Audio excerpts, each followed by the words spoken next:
Mutungamiri wenyika President Emmerson Mnangagwa wonyerwa tsamba yatiri kuona kuti iri kunanga pane under 23 aiwa Lieutenant General Anselm Sanyatwe. Tichiona kuti vakomana vauya panguva inoi vasiri kufara nechirwo chakaitika mucabinet. Panoonekwa kunzi General Sanyatwe naVP Constantino Chiwenga vakanyatsokumira nechokwadi, vanyatsokumira vachiti we are not going to endorse, we are not going to support your constitutional amendments. Panguva ino tinoona kuti Anselm Sanyatwe otanga kupinda bisi akambofaiwa aiwa kumauto, now akuda kufaiwa again from the sports ministry. Ndoti wa subscribe like on the bell icon.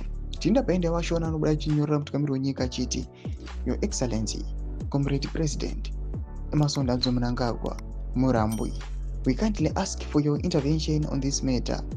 It is true that the Minister of Sports, yes, failed dismally in delivering on its promise. The nation was informed that the stadium renovations would have been completed long ago. Yet, to this day, there is nothing tangible to show. Sport contributes significantly to the growth of our nation, including boosting tourism and creating economic opportunities. I say no to the sabotage of Vision 2030.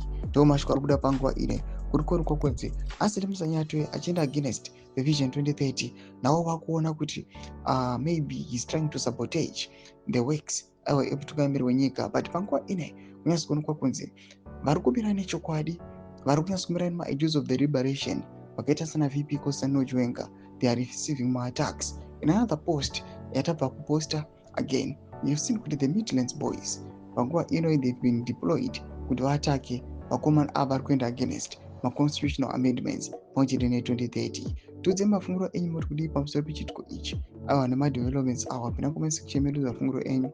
Subscribe or like, cheta on the bell icon.